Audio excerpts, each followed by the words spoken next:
பாவக்காய் குழம்பு வைக்க போகிறோம். பாவக்காவை எண்ணெய் ஊற்றி வதக்கலாம். அறுத்து வச்சுருக்கேன் கழுவி. இதுக்கு வெங்காயம், தக்காளி, கருவேப்பிலை போட்டு வதக்கி வச்சுருக்கேன். தேங்காய் எண்ணெய் ஊற்றிக்கலாம் கொஞ்சோண்டு. கசக்கவே கசக்காது இந்த பாவக்காய் குழம்பு.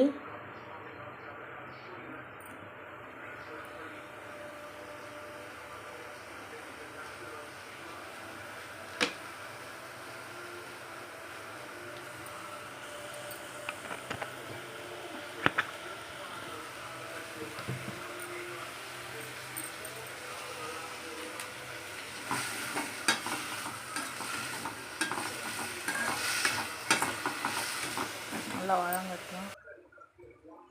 2 ஸ்பூன் பெரிய ஸ்பூன் 2 ஸ்பூன் மிளகாப்பொடி. வதங்கிருச்சு பாவக்காய். நல்லா வதங்கிடுச்சு பாருங்க. உப்பு கொஞ்சம் போட்டுக்கலாம்.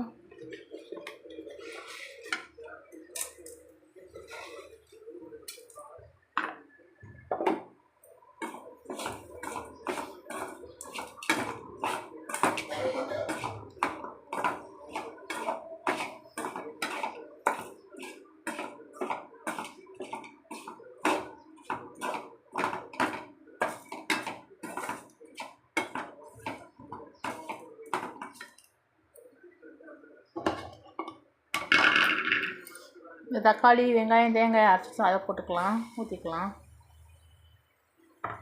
இது நல்லா வதக்கணும்.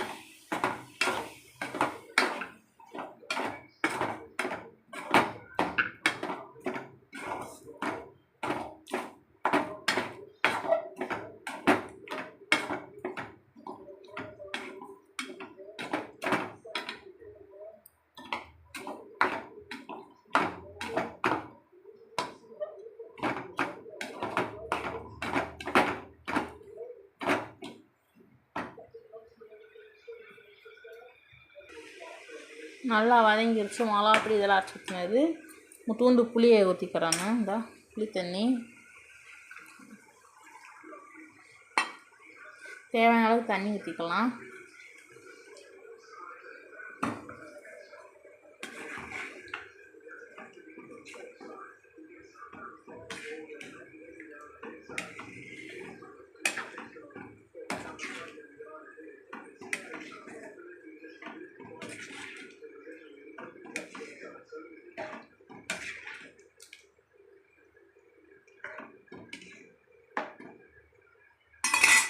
நல்லா வேகட்டும்.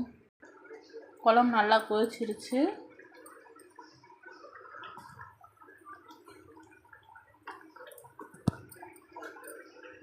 புளிக்குழம்பு நீ தாளிக்கணும். இந்த ஆடை பிறந்து வருவாருங்க வெந்துருச்சு. இதில் 1 ஸ்பூன் நாட்டு சக்கரை போட்டுக்கிறோங்க பாவக்காய் குழம்பு. இந்த குழம்பு சூப்பராக கசக்கவே கசக்காது. 1 ஸ்பூன் போட்டுக்கிறோங்க நாட்டு சக்கரை. பொதுவாக புளிக்குழம்புக்கு 1 ஸ்பூன் போட்டுக்கிறோம். எண்ணெய் ஊற்றி தாளிச்சிக்கலாம். தாளித்து விட்டுக்கலாம். கடுகு போட்டுக்கலாம். கடுகு உளுந்து பருப்பு,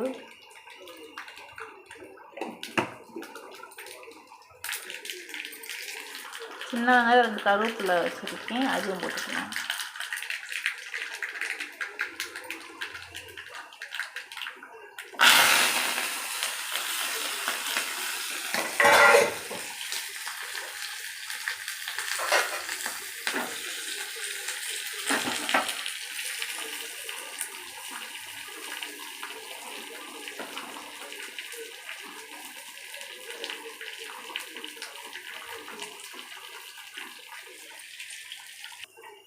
நல்லா வதங்கிருச்சு. ஊற்றிக்கலாம்.